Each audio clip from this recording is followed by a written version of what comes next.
বন্ধুরা, আজকে আবার কিছু তিন রকমের এক্সেলের ওপর ফর্মুলা নিয়ে তোমাদের সামনে হাজির হয়েছি। এগুলো খুব আগেরগুলোর মতো ইন্টারেস্টিং এবং নতুন অনেক কিছু শেখার আছে এখান থেকে।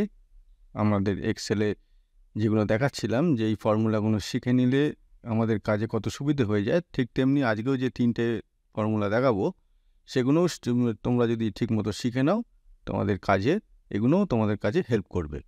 তো গত এপিসোডে আমরা যেখানে শেষ করেছিলাম সেটা হচ্ছে সাম ইফ ফর্মুলার এখানে মেন ফিচার্সটা ছিল। এখানে আমরা যেটা করেছিলাম, একটা প্রোডাক্টের ওপর আমরা কন্ডিশনটা ছিল একটা প্রোডাক্টের ওপর আমরা কোয়ান্টিটিটা বার করেছিলাম, সাম কোয়ান্টিটি। তার মানে কন্ডিশন এখানে একখানা ছিল। আজকে যেটা করাবো এটা ছিল সাম ইফ, মানে এখানে যদি আমি লিখি সাম ইফ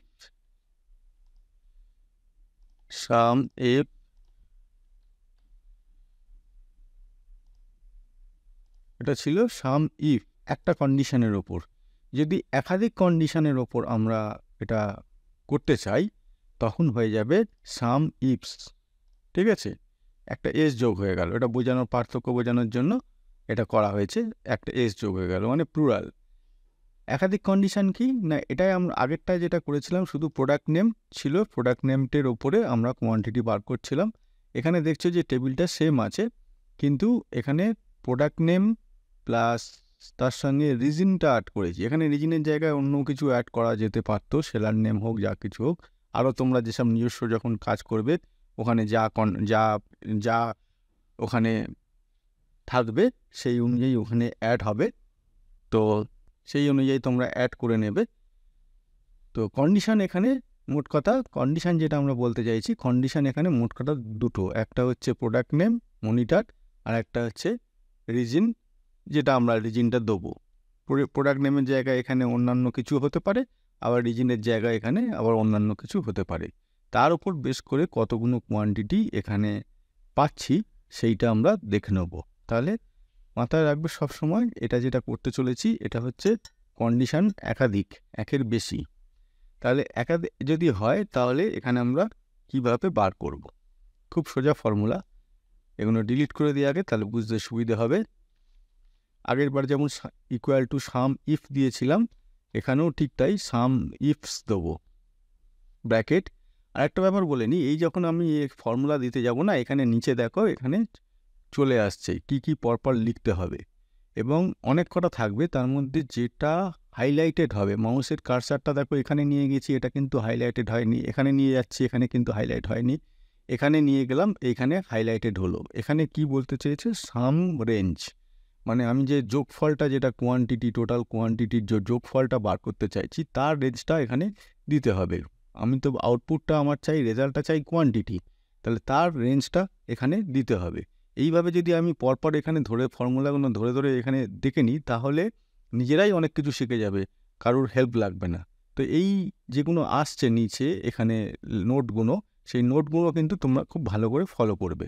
তাহলে সাম রেঞ্জটা আমি প্রথমে সিলেক্ট করে দিলাম, এইখানে সাম রেঞ্জ সিলেক্ট করে দিলাম, এরপরে কমা দেবো, দেখো এরপরে কি আসলো, ক্রাইটেরিয়া রেঞ্জ 1, এইটা হাইলাইটেড হয়েছে। ক্রাইটেরিয়া রেঞ্জ মানে এই যে প্রথম প্রোডাক্ট নেমের যে ক্রাইটেরিয়া, এটা তো আমাদের প্রথম ক্রাইটেরিয়া, এই ক্রাইটেরিয়ার উপর বেস করে কোয়ান্টিটিটা বার করব, তাহলে তার রেঞ্জটাকে এখানে সিলেক্ট করতে হবে। এই প্রোডাক্ট নেমের রেঞ্জটা এখানে সিলেক্ট করে দিলাম, কমা দিলাম, ক্রাইটেরিয়া রেঞ্জটাও তো সিলেক্ট করলাম। তাহলে এবার দেখো ক্রাইটেরিয়া কোনটা, মানে ওই যে রেঞ্জটা সিলেক্ট করলাম তার ক্রাইটেরিয়া কোনটা, নাম কোথায় আমরা বসাবো, এইখানে বসাবো, তাহলে এটাকে সিলেক্ট করে দিলাম। এরপরে দেখো ক্রাইটেরিয়া রেঞ্জ 2, আগেরটা ছিল ক্রাইটেরিয়া রেঞ্জ 1, এখন হয়ে গেল ক্রাইটেরিয়া রেঞ্জ 2। ক্রাইটেরিয়া রেঞ্জ 2 কোনটা, রিজন, এই রিজনটা আমরা এখান থেকে সিলেক্ট করে দেবো। সিলেক্ট করে দেওয়ার পর আবার ওটার ক্রাইটেরিয়া 2 আসবে, আগেরটা যেমন এখানে ক্রাইটেরিয়া 1 এসেছিলো।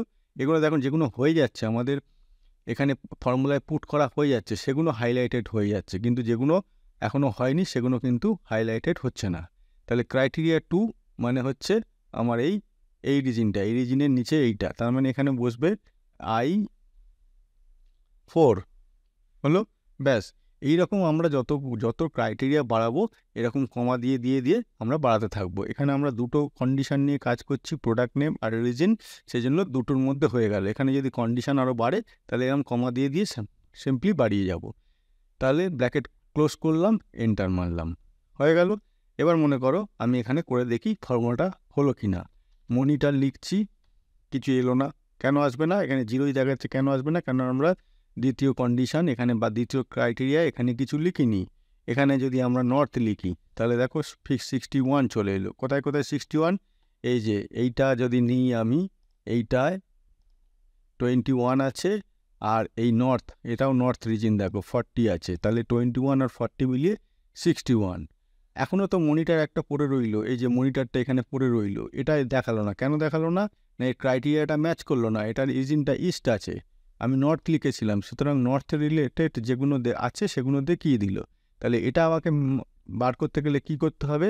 এখানে আমাকে ইস্ট লিখতে হবে। দেখো 25 চলে এলো। এখন এখানে 25 চলে এলো, এই 25 মিলল। আবার ধরো এটার বদলে যদি আমি ইউপিএস লিখি, ইউপিএস ইস্ট 15, ইউপিএস ইস্ট এই যে 15, ঠিক আছে, ইউপিএস ইস্ট 15। আর একটা ইউপিএস আছে, সেটা কিন্তু ওয়েস্ট, সেই জন্য এটা নিল না, রিজিনটা ওয়েস্ট।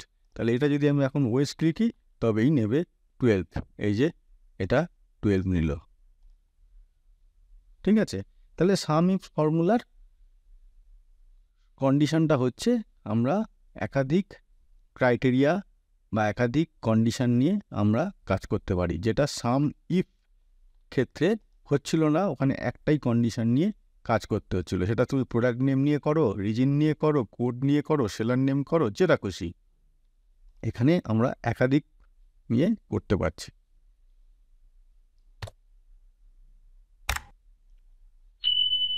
তাহলে সাম ইফ হয়ে গেল। এরপরে যেটা আমরা দেখাবো সেটা হচ্ছে কাউন্ট ইফ। কাউন্ট ইফ দেখো সেম টেবিল এখানে আছে। আমি এখানে কি কন্ডিশনটা দিয়েছি? প্রোডাক্ট নেম দিয়েছি, রিজিন দিয়েছি, টোটাল রেকর্ড। টোটাল রেকর্ড মানে টোটাল কোয়ান্টিটি সোল্ড না, মানে কতবার আছে। ইউপিএস মনে করো পার্টিকুলার একটা রিজিন আমি এখানে লিখলাম, সেই রিজিনে কতবার আছে, সেই কতবার, সেই বারটা আমরা এখানে বার করতে চাই। তাহলে ফর্মুলাটা কি হবে না, কাউন্ট ইফ লিখব, লিখে এখানে সিম্পল, কিচ্ছু নয়। এখানে দেখো, আগে দেখো রেঞ্জটা, রেঞ্জ দিয়েছে। রেঞ্জ কিসের রেঞ্জ? প্রোডাক্ট নেমের রেঞ্জ। তাহলে প্রোডাক্ট নেমের রেঞ্জটা এখানে দিয়ে দিলাম, কমা দিলাম। তারপরে কি আসলো? ক্রাইটেরিয়া। ক্রাইটেরিয়া কোনটা দেবো? এটা দেবো। ব্যাস হয়ে গেল, সিম্পল ফর্মুলা। দুটো কি, কোথায় কোথায় দুটো? ইউপিএস এই একটা আছে, আর ইউপিএস এই একটা আছে, দুটো, ঠিক আছে। আচ্ছা, এবার যদি আমি রিজিন দিয়ে করতে পারি, আচ্ছা কাউন্ট ইফ এখানে এস নেই, মানে প্লুরাল নয়, তার মানে যে কোনো একটা কন্ডিশনের উপর কাজ করতে পারবো। এবার ধরো এটা তো প্রোডাক্ট নেম দিয়ে আমরা কাজ করলাম, এবার ধরো রিজিন দিয়ে কাজ করতে চাই, রিজিন। তাহলে কি হবে? সেম জিনিস, same formula, simply count if, এখানে ব্র্যাকেট দিলাম, এখানে রেঞ্জ সিলেক্ট করতে বলছে, তার মানে এখন আমরা রিজিন দিয়ে করছি, মানে এই রিজিন সিলেক্ট করতে হবে, কমা দিয়ে এই রিজিনটা সিলেক্ট করে দিতে হবে। ব্যাস সিম্পল ফর্মুলা। দেখতেই পাচ্ছ ফর্মুলার এখানে কোনো জটিলতা নেই, সিম্পল ফর্মুলা এখানে।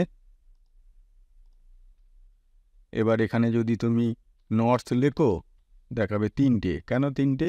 এই একটা নর্থ, এই একটা নর্থ, এই একটা নর্থ, 3টে, ঠিক আছে, এই 3টে। এবার যদি এখানে সাউথ লেখো, সাউথও 3টে, এই একটা, এই একটা, এই একটা, 3টে।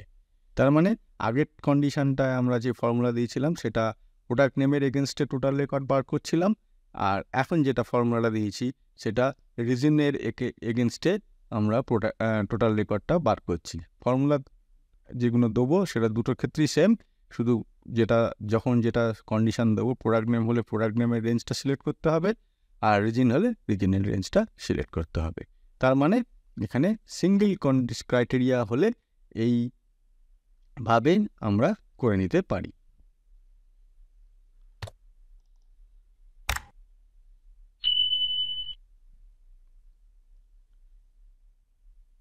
আচ্ছা, এবার আগের বারে যেমন সাম ইফ একটা সিঙ্গেল ক্রাইটেরিয়া দিয়ে করলাম, তারপরে সাম ইফস মাল্টিপল ক্রাইটেরিয়া নিয়ে কাজ করলাম। তাহলে এখানে যখন কাউন্ট ইফ একটা সিঙ্গেল ক্রাইটেরিয়া নিয়ে করলাম, তার মানে এখানেও কি মাল্টিপল ক্রাইটেরিয়া নিয়ে কাজ করা যাবে না? হ্যাঁ, নিশ্চয়ই যাবে। তার জন্যই নিচে লিখেছি, দেখো কাউন্ট ইফস একটা এস যোগ হয়েছে। তাহলে এখানে আগেরটায় হয় এটা নয় এটা দিয়ে টোটাল রেকর্ডটা বার করছিলাম। এখন দেখো এটাও দেবো প্লাস এটাও দেবো দিয়ে টোটাল রেকর্ড এটা আমরা বার করব। কিভাবে করব সেটাই ফর্মুলাটা তোমাদের এখন দেখাবো। ফর্মুলাটা সেম, কাউন্ট একটা শুধু এস যোগ করতে হবে ইফস। এবার যেহেতু দুটো ক্রাইটেরিয়া, আগের দুটো যদি আমরা যোগ করি যেটা দাঁড়ায় এখানেও ঠিক তেমনি সেটাই হবে। তার মানে কাউন্ট ইফ, প্রথমে কাউন্ট রেঞ্জটা সিলেক্ট করতে হবে, প্রথমে আছে প্রোডাক্ট নেম, সিম্পলি প্রোডাক্ট নেমটা সিলেক্ট করে দেবো। তারপরে ক্রাইটেরিয়া 1, এই যে প্রোডাক্ট নেম, এখানে তো আমরা ডাটাটা বসাবো, মানে কোনটা চাইছি সেই কন্ডিশনটা বসাবো, তাহলে এটা সিলেক্ট করে দেবো।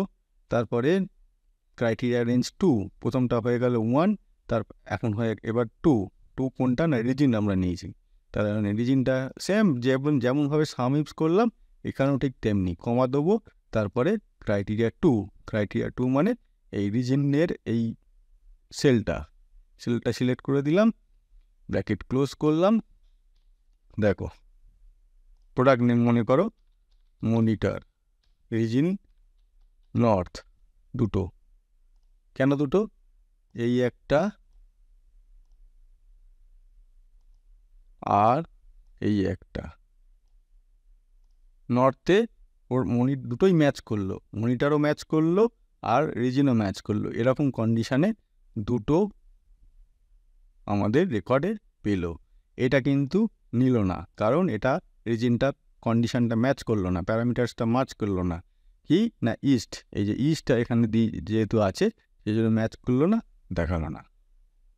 এখানে যদি আমি ইউপিএস দিই 0, ইউপিএস আছে কিন্তু এটা ইস্টে আছে একটা আর একটা ওয়েস্টে আছে, সেই জন্য এখানে 0 দেখাচ্ছে। এখানে যে মুহূর্তে আমরা ইস্ট করে দেবো ওই একটা দেখালো, বা ওয়েস্ট করে দেবো এই একটা দেখালো। সিম্পল, কত সুন্দর জিনিস, আমাদের কাজ কত সোজা করে দিচ্ছে বলো তো, যদি আমরা এগুলো ঠিকঠাক শিখে নিতে পারি।